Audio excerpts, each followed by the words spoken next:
Il y a plus de 2 ans que le chantier de l'ancien hôpital de l'Hôtel-Dieu a commencé. Un projet colossal qui accueillera des bureaux, des logements, un hôtel 5 étoiles ou encore une cité de la gastronomie.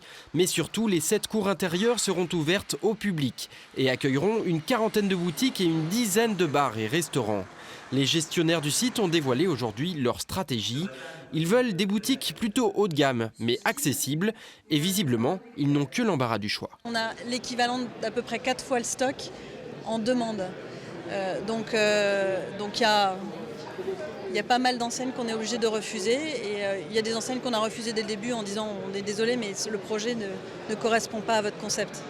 De la parfumerie à la cosmétique, de la gastronomie au mobilier, un tiers de l'espace boutique est déjà acheté. Le reste est en cours de négociation. Les commerces du Grand Hôtel-Dieu ouvriront d'ici à la fin de l'année une nouvelle offre et une nouvelle concurrence qui n'inquiète pas les commerçants de la Presqu'île, bien au contraire. Ça va apporter, puisque c'est un positionnement moyen de gamme pour le Grand Hôtel-Dieu, donc ça va enrichir l'offre commerciale en Presqu'île de manière bénéfique et ça va générer du flux probablement.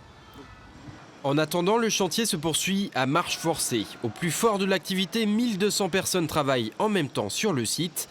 Plus que quelques mois pour que le Grand Hôtel-Dieu soit rendu en partie aux Lyonnais et pour voir si le bâtiment flambant neuf tient toutes ses promesses.